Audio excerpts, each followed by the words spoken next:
गुरु जी की महिमा मैं क्षमता सिरोही इधर करना चाहूँगी थोड़ी-सी। सबसे बड़ी महिमा तो गुरु जी की उनकी आरती में ही है। देखिए आप आरती को अगर आप ध्यान से सुने, एक-एक वर्ड जो है गुरु जी की महिमा है और ये गुरु जी की आरती उतारी जाती थी इस आरती के ऊपर। इसी से आपको प्रूफ़ की ज़रूरत नहीं पड़ेगी कि गुरु जी क्या हैं। गुरु जी तीनों रूप हैं, ब्रह्मा, विष्णु, महेश और इस आरती में बिल्कुल साफ आपको महिमा दिखाई पड़ती है। मेरे साथ में तो इतने सत्संग हैं कि बस गुरु जी का शुकराना करते नहीं बनता। अब आपको क्या बताऊँ मैं? अच्छे-अच्छे लॉजिक फ़ेल हो जाते हैं इसके सामने। मेरी एक फ्रेंड है, मेरे क्लासमेट की सिस्टर, उनका नाम दीपा है। वो कभी एक बार कभी बड़े मंदिर गई थी अपने फ्रेंड के साथ में, उसके बाद वो नहीं गई कभी। उनका कहना ये है कि भई मैं तो नहीं फ़ॉलो करती हूँ और मैं अपने नॉर्मल अपनी लाइफ़ लीड कर रही हूँ। एक दिन वो अपनी फ्रेंड के साथ में अ, गुड़गाँव में एक मॉल के अंदर घूम रही थी, आर्ट गैलरी में गई, तो आर्ट गैलरी के ओनर ने उनको एक बड़े सारी गुरुजी का स्वरूप दे दिया, होगा करीब 1 फुट का। तो वो एकदम से पीछे चौंक गई, कहती है कि मैं तो फ़ॉलो नहीं करती हूँ गुरुजी के डिवोटी नहीं हूँ। वो बोली नहीं आंटी ये आपके लिए है, आप रखो। उन्होंने कहा ठीक है, तो वो ले आई उसको गुरुजी के स्वरूप को और लाकर के उन्होंने अपने स्टोर रूम में नीचे रख दिया, बाकी सामान के साथ में। क्योंकि उनको उनका ध्यान नहीं था कि भई गुरुजी क्या हैं। तो एक दिन क्या हुआ कुछ दिन के बाद में गुरुजी रात को उनको सपने में आए और कहते हैं कि तूने मेरा स्वरूप नीचे रखा हुआ है, उसको ठीक से लगा और हिदायत दी कैसे-कैसे क्या करना है और उन्होंने उसी हिसाब से अपना गुरुजी का स्वरूप लगा दी। उसके बाद से गुरुजी के मैसेजेस उनको मिलने लगे। वो फिर भी ये कहती रहीं कि नहीं मैं तो नहीं मानती। लेकिन देखिए जब गुरुजी डिसाइड कर लेते हैं कि किसको कैसे उन्होंने अपने उसमें लाना है रूप में, फ़ोल्ड के अंदर, तो फिर वो फैसला तो गुरुजी का ही होता है। तो वो अपना देते रहे अपने मैसेजेस उनको रात को आते मैसेजेस दे जाते जो कुछ भी कहना होता था। अब उनका ये हाल हो गया कि अब वो ट्रैफिक लाइट पे भी उनकी कार खड़ी होती थी और ट्रैफिक में फँस जाती थी, तो अब गुरुजी से बात करती थी, "गुरुजी मेरी ट्रैफिक लाइट से कार निकाल दो।" तो अब उनका जो था इस तरह का उनका रिश्ता हो गया गुरुजी के साथ में। अभी उनका काफ़ी सीवियर कंडीशन रही थी, कोविड हो गया था उनको और काफ़ी काफ़ी हालत खराब हो गई थी। तो भी गुरुजी की ही मेहर रही है कि वो उससे निकल आईं। तो ये गुरुजी हैं हमारे, पता नहीं कहाँ से, किस-किस पे कैसे-कैसे नज़र रखते हैं। भगवान का रूप है, आप भगवान जानते ही हैं, भगवान तो कण-कण में है। तो गुरुजी अगर कण-कण में हैं, तो क्या ताज्जुब है। एक एक बात तो अ, मैं आपको एक वाकया और बताती हूँ जिसमें गुरुजी का मतलब ये है कि गुरुजी हमारे माता हैं, पिता हैं, वो बहुत दयालु हैं, वो अपनी नज़र हमारे ऊपर रखते हैं और हम गलतियाँ करते हैं, उसके बाद भी फिर वो हमें माफ़ कर देते हैं और हमारे ऊपर अपना ब्लेसिंग्स का हाथ रखते हैं। एक आंटी हैं, उनके घर बैठे हुए थे हम लोग, तो उस दिन बहुत ज़ोर से बारिश हो रही थी। इतनी बारिश हुई कि उसमें सड़क के ऊपर अ, कार के लेवल का पानी भर गया था। दिल्ली में पहली बार हुआ था इस तरह का। तो क्या हुआ कि जब हम लोग जाने लगे उनको वो बोली कि मेरे को तो आज शाम को मंदिर जाना है, सैटरडे का दिन था, बोली कि मेरा बेटा मेरे को कार भेज रहा था, लेकिन वो तो कार और ड्राइवर दोनों उसमें फँस गए हैं ट्रैफिक जैम में, जो पानी की वजह से इकट्ठा हो गया सारा का सारा। तो हमने कहा ठीक है, हम लोग बैठे हुए थे, मैं थी, एक और आंटी थी गुरुजी की। हम लोग बैठे हुए थे तो अ, जिन आंटी को जाना था उनका नाम सुधा था। तो वो बोली कि सुधा आंटी बोली कि मैं तो कैसे जाऊँ शाम को? तो हमने कहा कि ठीक है, हम आपको कार से छोड़ देते हैं। गुरु वहाँ एम्पायर स्टेट जाना था उनको। उसमें उन्होंने हम लोग सब चल दिए निकल करके बिना सोचे समझे, और कार फंसी रही ट्रैफिक के अंदर। करीब 2 घंटे हो गए, 3 घंटे हो गए। हम लोग की हालत खराब हो रखी, चल नहीं रही कार बिल्कुल, कोई भी गाड़ी नहीं चल रही थी, मतलब आगे ही नहीं खिसक पा रही थी, इतना ज़्यादा सीवियर पानी भरा हुआ था और ट्रैफिक जैम हो रखा था। बल्कि फिर हमने थोड़ी देर में देखा कि बड़े मंदिर से लंगर प्रसाद भी लेकर जा रहे हैं, वो भी में थे हमारे। और इस तरह से मतलब सारी संगत ही उस दिन उसमें पानी में एक फ्लड सा आ रखा था, तो उस फ्लड में फंसी हुई थी। तो हम लोग गए, हम मंदिर पहुंचे। हम लोग क्या हुआ कि हम लोग इतना 2-3 घंटे जब वहां फंसे रहे कार के अंदर, तो हम लोगों को जरूरत पड़ी कि भाई हम लोग वॉशरूम है। तो हमने कहा ठीक है, अब कहीं और तो कोई है नहीं, होटल वगैरह भी यहाँ रास्ते में, मंदिर में ही जा करके यूज करके हम लोग निकल जाएंगे। हम रुकेंगे नहीं, क्योंकि हमारा मंदिर जाने का जो टर्न था वो हमारा पूरा हो चुका था उस हफ्ते का। हम लोग को फिर आज्ञा नहीं थी। आज्ञा सिर्फ तभी होती थी जब नई संगत को लेके जाते हैं, और हमारे साथ तो नई संगत थी नहीं कोई। तो हमने कहा नहीं, हम ठीक ठीक है, सिर्फ वॉशरूम यूज करेंगे और हम लोग वापस चले जाएंगे आपको छोड़ करके। हम लोग उतर के गए वहां मंदिर में। मंदिर बिल्कुल उस समय संगत नहीं पहुंच पाई थी, तो कोई मुश्किल से 2-4 जने थे, और गुरुजी भी अपने ही रूम में थे उस टाइम पर। तो हमने कहा ठीक है, हमने वॉशरूम मत्था टेका वहां गुरुजी की गद्दी को, वॉशरूम यूज किया। फिर दूसरी आंटी बोली कि चलो थोड़ी देर 5 मिनट बैठ जाते हैं अभी, यहाँ पे अच्छा लग रहा है। तो हम लोग बैठ गए थे। तो इतने में हम लोग बैठे आंख बंद करके, इतने में गुरुजी का अंदर से अ, आदेश आ गया कि आप लोगों का तो आने का दिन नहीं है, आप लोग क्यों आए हो? आप लोगों का तो हो गया पूरा अपना टर्न। अब हम लोग का बुरी हालत। तो हमने कहा गुरुजी डांट लगा रहे हैं, हमारी सिट्टी पिट्टी गुम हो गई थी। पर एनीवे गुरुजी इतने दयालु हैं, फिर उन्होंने बोला अंकल को कि इन लोगों को चाय प्रसाद पिलाओ। उन्होंने चाय प्रसाद दिया फिर हमें। फिर उन्होंने ये भी आज्ञा दे दी कि लंगर प्रसाद खाओ। हम लोगों ने लंगर प्रसाद भी खा लिया। उसके बाद जब चलने लगे तो हम लोग तीनों एक लाइन में थे। सबसे आगे आंटी थी, उनके पीछे मैं थी, मेरे पीछे सुधा आंटी थी। तो गुरुजी आंटी से पूछते हैं, "की हुआ? आज तो दिन नहीं था आने का।" तो वो आंटी कहती है कि गुरुजी हम आपको खुश-खुश देखना चाहते थे, थोड़ा स्माइल करते हुए देखना चाहते थे। तो उनके पीछे उन्होंने फिर गुरुजी को प्रणाम किया, तो गुरुजी ने आज्ञा दे दी। फिर मेरे टर्न आया, तो मेरे से मतलब मैंने बोला गुरुजी स्माइल प्लीज़। अब आप बताइए ज़रा, गुरुजी के साथ में इस तरह की हिम्मत रखना, मतलब उस समय क्या हो जाता है समझ में नहीं आता है। बिल्कुल अपनों की तरह, जैसे बच्चा ज़िद लगा के बैठ जाता है वैसे बिहेव किया। तो गुरुजी हँस करके कहते हैं, "अरे दफ़ा हो चलो सब के सब।" तो उन्होंने हम तीनों को वहाँ से भेज दिया। तो दैट इतना प्यार दिखाया जैसे ममतामयी माँ होती है, बिल्कुल उस तरीके से वो बात कर रहे थे उससे। ऐसे ही एक बार क्या हुआ कि हम लोग होली पर इकट्ठे हो गए थे बड़े मंदिर में। तो वो I think that was the only time जब बड़े मंदिर में हम लोगों ने होली खेली है। तो गुरुजी ने मंदिर खुलवा दिया था, और बहुत सारी आंटियाँ थी, हम लोग होंगे करीब 25-30 तो थे कम से कम। तो हमारा मन आया कि चलो यहाँ नाचेंगे, गाएँगे और होली खेलेंगे।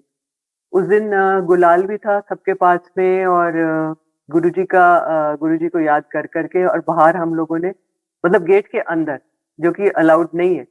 उस दिन गुरुजी की आज्ञा से ही हम लोगों ने खूब होली खेली, और इतना प्यार गुरुजी ने बरसाया पूछो मत। तो खूब डांस किया, खूब चारों तरफ घूम-घूम के डांस कर रहे थे, जैसे गोपियाँ डांस करती हैं कृष्ण जी के चारों तरफ। और उसके बाद में फिर शाम को जब वहाँ एम्पायर स्टेट गए थे, वहाँ पर गुरुजी ने इतने प्यार से सबको ब्लेस किया कि बस मतलब वो भूले नहीं भूलता है। सबके सब बिल्कुल जैसे निखर जाते हैं, बिल्कुल हम लोग निखर गए थे। फिर एक बार गुरुजी का प्यार ऐसा है कि क्वाइट जो हम गलतियाँ कर रहे हैं उसको वो क्वाइटली उसको वो कवर कर लेते हैं। तो हम लोग की एक गलत आदत ये पड़ गई थी कि वहाँ गुरुजी जहाँ बैठते थे एम्पायर स्टेट में, उस उस गद्दी के पीछे दीवार थी और दीवार के पीछे एक नल लगा हुआ था। तो हम लोग की आदत पड़ गई कि लंगर खाते थे और वहाँ नल से हाथ धोना शुरू कर देते सब के सब। गलती करी गुरुजी, माफ कर दीजिए, बख्श दीजिए। तो अब क्या हुआ कि गुरुजी ने हमको कुछ नहीं बोला, वही चुपचाप उसको टैप को रिमूव करा दिया उन्होंने, कि वो था ही नहीं। फिर एक बार गए जब हम लोग उसके बाद शाम को हाथ धोने के लिए, तो देखा टैप ही नहीं है। तो हम लोगों को समझ में आया कि हम कितनी बड़ी गलती कर रहे थे। तो सॉरी गुरुजी फॉर दैट। पर उन्होंने उसमें भी कुछ नहीं बोला, बड़े प्यार से उन्होंने कवर कर दिया हमारी गलती को। इसलिए संगत जी, लाइफ जो है बहुत छोटी होती है। अब आप हम लोग को ऐसे नहीं करना चाहिए, कुछ सोचना ही नहीं चाहिए, इमोशंस नहीं बिल्ड करें कभी भी अपने लाइफ के अंदर, कि ना तो कभी गिल्टी फील करे, ना कोई रिग्रेट रखे पास्ट के लिए। अपना फ्यूचर का भी नहीं चिंता करें, क्योंकि वो भी हमारे हाथ में नहीं है। हम लोग क्यों टाइम बर्बाद करें ये सोच करके। हर चीज गुरुजी के पास के ऊपर छोड़ दीजिए, अपना पास्ट छोड़ दीजिए, अपना प्रेजेंट छोड़ दीजिए, अपना फ्यूचर छोड़ दीजिए, और अपना अभी का टाइम एंजॉय करिए। जो आज है, यही पल है एंजॉय करने के लिए। आगे पीछे का हमें पता नहीं है। किसके पास प्रॉब्लम्स नहीं होती है जिंदगी में? प्रॉब्लम्स तो आती रहती है लाइफ के अंदर, लेकिन सारी प्रॉब्लम्स छोड़कर सिर्फ गुरुजी की तरफ देखते रहिए। प्रॉब्लम्स की तरफ मत देखिए अपनी, सिर्फ गुरुजी पे ध्यान रखिए। वो प्रॉब्लम्स कब निकल जाती हैं फिर पता ही नहीं चलता है। तो ये बहुत जरूरी है, गुरुजी पे अपना ध्यान बनाए रखना। बिना उसके कुछ नहीं हो सकता। फिर वो गुरुजी भी कुछ नहीं कर सकते ना, कि अगर आप अपनी प्रॉब्लम्स को ही देखते रहेंगे तो गुरुजी भी फिर बेचारे क्या कर सकते हैं उसमें। आप पकड़ के बैठे हुए हैं अपनी प्रॉब्लम को, मत करिए ऐसा। अब एक मैं आपको बताती हूँ कि गुरुजी कैसे, मतलब आप अगर अपना माइंड को पीसफुल रखें, आप अपने दिमाग को शांत रखें, तो उससे बहुत बड़ी-बड़ी प्रॉब्लम सुधर जाती हैं। जैसे मैं आपको बताती हूँ कि एक बार क्या हुआ हमारे साथ में, कि मैं अपनी कार में थी, ड्राइवर कार चला रहे थे, और हौज खास के एक टर्निंग पर सामने से एक कार बड़ी तेजी से आई और उसने गलत कट लिया। हम लोग लेफ्ट साइड से लेफ्ट टर्न ले रहे थे, और उसने, बंदे ने क्या करा उस ड्राइवर ने, कि वो एकदम जैसे कोई गुस्से में तन-तनाता हुआ आग का गोला बन करके और टकराता है, उस तरीके से वो एकदम शॉर्टकट लेकर के और हमारी तरफ ऐसे आया जैसे अभी कार को घुसा देगा। तो मेरे ड्राइवर ने कार रोक ली एकदम से, और उसने भी रोक ली एकदम से, 1 इंच दूरी पे कार रोकी। और वो इतने ज़ोर से गुस्से के अंदर था उस टाइम पर, कि अगर हम लोग मुँह खोलते तो शायद मर्डर कर देता। इतना ज़्यादा गुस्सा था उसके अंदर। मैंने अपने ड्राइवर को बोल दिया, मैंने कहा तुम बिल्कुल नहीं बोलना, चुप रहना। वो कुछ भी बोलेगा, तुम शांत रहना, कुछ नहीं बोलना है। तुम सिर्फ गुरुजी का ध्यान करना। और मैं भी गुरुजी का ध्यान कर रही थी, सिर्फ गुरुजी का नाम ले रही थी उस टाइम पर। वो चिल्लाता रहा अपना, खड़ा होकर के पता नहीं क्या-क्या बोला उसने। बहुत देर तक बोला, और इतने गुस्से में था कि अगर हम में से कोई भी जना मुँह खोल देता, तो उस दिन गड़बड़ हो जाती। लेकिन शांत रहने का और गुरुजी को याद करने का ये फ़ायदा हुआ हमें, कि वो चला गया थोड़ी देर में अपना गुस्सा, वो भी शांत हो गया, उसको लगा ये तो कुछ रिएक्ट कर नहीं रहे हैं, तो वो अपना निकल गया, चला गया। तो मैंने तो गुरुजी का मतलब ऐसे देखा है हाथ, की ऐसी इतनी स्ट्रेसफुल सिचुएशन में भी गुरुजी का हाथ अगर सिर पे हो तो निकल जाती है वो सिचुएशन। आप बड़े मंदिर भी आते हैं तो बिल्कुल अपना शांति से आइए, खुश दिमाग लेकर आइएगा। कोई भी प्रॉब्लम है किसी भी तरह की, उसको छोड़ दीजिए। प्रॉब्लम को ही छोड़ दीजिए, वो पिन के साइज़ की हो जाएगी। नहीं तो अगर हम सोच-सोच के हम प्रॉब्लम को पहाड़ बना लेते हैं। तो आप बड़े मंदिर आइए, और आप वहाँ पर बड़े शांति से बैठिए, बड़े पेशेंटली बैठिए, और वापस भी जाएँगे तो अपना थैंकफुल माइंड के साथ जाइए कि हाँ, बहुत शुक्राना गुरुजी, आज इतना अच्छा टाइम निकला हमारा बड़े मंदिर में। तो ब्लेसिंग्स मिलती हैं फिर गुरुजी की, ये फ़ायदा होता है। आप जब मंदिर आने की सोच रहे हैं तो आपका टाइम वहीं से शुरू हो जाता है गुरु जी के लिए। तो आप उसको टाइम को इधर-उधर सोच के या उधर-उधर फालतू की बातें करके बर्बाद मत करिए प्लीज़। दूसरी बात ये भी है कि देखिए आप अपने लिए प्रे करते हैं, आप देखेंगे तो वो कई बार पूरी नहीं होती है, क्योंकि गुरुजी मतलब गुरुजी का यही रहता है कि आप अपने लिए आप माँग रहे हैं, तो कई बार वो प्रेयर का नहीं जवाब मिलता है या वो फुलफिल नहीं होती है आप जो प्रे कर रहे हैं। आप दूसरे के लिए प्रे करिए, सबके भलाई के लिए प्रे करिए। गुरुजी कितनी जल्दी सुनते हैं, आप देख कर के ही आपको हैरानी होगी। इमीडिएटली सुन लेते हैं, अगर आप किसी और के लिए प्रे कर रहे हैं तो। तो why not pray for each other? हम सब एक-दूसरे के लिए प्रे करें। सारी दुनिया एक-दूसरे के लिए जब प्रे करेगी तो कितनी शांति हो जाएगी, खुशहाली हो जाएगी। हम लोगों के साथ में क्या होता था कि मेरे को तो गुरुजी की फ्रेग्रेंस आ जाती थी रोज़ेज़ की, और अंकल को नहीं आई कभी। तो वो कहते थे कि मुझे तो कभी आई नहीं गुरुजी की फ्रेग्रेंस, रोज़ेज़ की फ्रेग्रेंस। हम लोग बैठे हुए थे क्लब में, डिनर खा रहे थे, तो उस समय पर एकदम से बड़े ज़ोर से ऐसा लगा जैसे किसी ने फूलों की टोकरी उलट दी हो। इतनी रोज़ेज़ की खुशबू। तो मैं एकदम से चौंक कर, पहली बार अंकल ने नोटिस किया, कहते हैं, "अरे! ये तो रोज़ेज़ की खुशबू आ रही है।" मैंने कहा, "ये गुरुजी हैं।" क्योंकि हमने चारों तरफ देखा कि कौन, किसी ने रोज़ेज़ की फ्रेग्रेंस तो नहीं लगा रखी, पर कोई बैठा ही नहीं था, जो पता चले मतलब ये लगे कि भई किसी और ने लगा रखा है रोज़ेज़ का फ्रेग्रेंस। वो गुरुजी थे। गुरुजी ने अपनी फ्रेग्रेंस अंकल को भी दिखा दी फिर अल्टीमेटली। अच्छा, उसके बाद में क्या हुआ कि एक दिन मैं बड़े मंदिर में वॉशरूम में थी, तो वहाँ पे गुरुजी की फ्रेग्रेंस खूब ज़ोर से। वॉशरूम में नॉर्मली स्मेल दूसरी तरह की होती है, लेकिन गुरुजी की फ्रेग्रेंस इतनी स्ट्रॉन्ग थी कि वो सब चीज़ों को ढक दिया उसने फ्रेग्रेंस से। तो गुरुजी अपनी प्रेज़ेंस ऐसे दिखा देते हैं सब जगह। अब हाँ, गुरुजी का जो जय गुरुजी मंत्रा है, जो चैंट है, जाप, वो one of the most powerful जाप है। आप जय गुरुजी बोल दीजिए, आप दुनिया से आराम से, शांति से निकल जाएँगे, जय गुरुजी बोल-बोल के। मेरे साथ तो ये हुआ है कि मैं एक आंटी के साथ में बड़े मंदिर से वापस आ रही थी, और उस दिन भी पानी, खूब बारिश हुई थी और पानी खूब भरा हुआ था और रोड्स बड़ी खराब थी। तो जिस रोड पे हम लोग को निकलना था, उसमें पानी इतना भरा हुआ था, ऐसा लगता था समुंदर बन गया हो। अब हमारी हिम्मत ना होए कि उसके अंदर कोई गड्ढा हुआ तो कार फँस जाएगी। दिख ही नहीं रहा था कुछ भी। लेकिन हमने कहा चलो ठीक है, जय गुरुजी बोलो और निकलो। हम दोनों ज़ोर-ज़ोर से जय गुरुजी करते हुए निकले, और उस कार को आराम से गुरुजी ने निकाल दिया और दूसरी तरफ से हम लोग निकल गए। तो ये गुरुजी का ग्रेस इतना ज़बरदस्त रहता है कि आप जय गुरुजी बोलिए और खुश रहिए बस। अब हम लोग जो हैं, मतलब अपना क्या होता है कि हम ये सोचते रहते हैं कि हमने गलत काम किया या मैंने बुरा काम किया, या मेरे किसी जन्म का बुरा काम है, जो मेरे को इतनी परेशानियाँ आ रही हैं मेरे सामने। ये सब छोड़ दीजिए आप। आपको सिर्फ़ गुरुजी का ध्यान करना है, क्योंकि जब देखिए ऋषि वाल्मीकि और ऋषि अंगुलीमाल जैसे लोग, जो पहले लूट-मार करते थे, डाकू थे, मर्डर्स करते थे, उनको वो तर गए भगवान का नाम लेकर के। तो हमारे लिए भी चांस है ना फिर तर जाने के लिए। हमारा भी मुक्ति का बहुत अच्छा मौका है।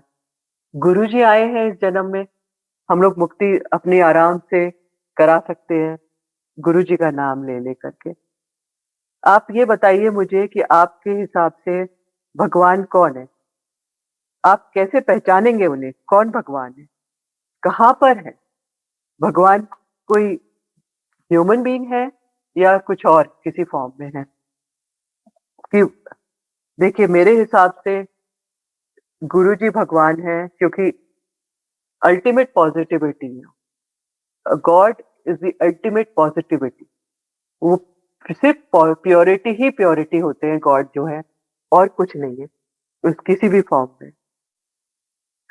तो गुरुजी क्योंकि हमारे सबसे ज़्यादा प्योर हैं, सबसे ज़्यादा पॉज़िटिव हैं, तो गुरु जी ही भगवान हैं। अपना उनके सामने आप अपना बस चिंतन मनन कीजिए गुरु जी के ऊपर, गुरु जी का बैठकर ध्यान करिए और देखिए फिर आप कितना अच्छा लगता है अंदर से। आप you don't cry, don't complain, don't blame or don't abuse because it will create a negative aura around you, and negative aura causes more problems. And on the other hand, आप सिर्फ गुरु जी का ध्यान करें और जय गुरु जी बोले तो आपके चारों तरफ पॉजिटिविटी का ऑरा हो जाता है, जिससे आपका मैग्नेटिज्म अपने आप ही बढ़ जाता है to attract good positive actions in your life. So it's very important that you keep on doing the जाप। गुरुजी जाप पे बहुत ध्यान देते थे, कहते थे कि जाप करो, जाप करना चाहिए जितना हो सके। मुझे तो कबीर जी का एक दोहा याद आ रहा है गुरुजी के बारे में। ये तन विष की बेल रे, गुरु अमृत की खान, शीश दिए तब गुरु मिले, तो भी सस्ता जान। कि भाई हमारा शरीर तो विष की बेल है और गुरु जो है वो अमृत की खान है। अगर सिर देकर भी अगर गुरु मिल जाए हमारा शीश कटा के भी, तो भी सस्ता जानिए। और गुरुजी तो हमें मिल गए। मतलब आपको अवेयरनेस हो गई है गुरुजी के बारे में, अब आपको सिर्फ चलना है उस रास्ते पर। आपको समझना है कि मुझे, जैसे मैं कोशिश करती हूँ रोज बैठ करके कि मेरे अंदर मैंने क्या गलती करी है और उसको मैं कैसे ठीक करूं। तो ये सोच करके चलना है कि अच्छा आज मैंने क्या गलती कर दी और मुझे उसको ठीक कैसे करना है। हो जाती है गलतियां, हम लोग ह्यूमन बीइंग्स हैं, रोज गलतियां करते हैं, रोज कान पकड़ते हैं, सुधारते हैं। पर ये भी गुरु जी की ममतामयी छांव है जो हमें ये सब करने का मौका दे रही है। ये जन्म तो उन्होंने ही सुधारा है और सुधारेंगे भी सबके लिए। तो अब आपका बहुत बहुत शुक्राना, इतना आप लोगों ने गुरु जी के बारे में जो इतना आप लोगों ने प्यार दिया है गुरुजी की संगत को, आप लोगों ने बैठ करके सुना है गुरुजी के बारे में। और आपने आपको मैं धन्यवाद देती हूँ क्योंकि आप लोग गुरुजी को हर रूप में देखते हो। आप लोग धन्य हो। आप लोग गुरुजी को चंद्रमा में भी देखते हो, आप गुरुजी को गुरुजी की गद्दी में भी देखते हो, आप गुरुजी को गुरुजी की जोत में भी देखते हो। तो ये तो बहुत धनभाग है, हमारे भी धन्य भाग है कि आप लोगों के साथ मिला है। Thank you.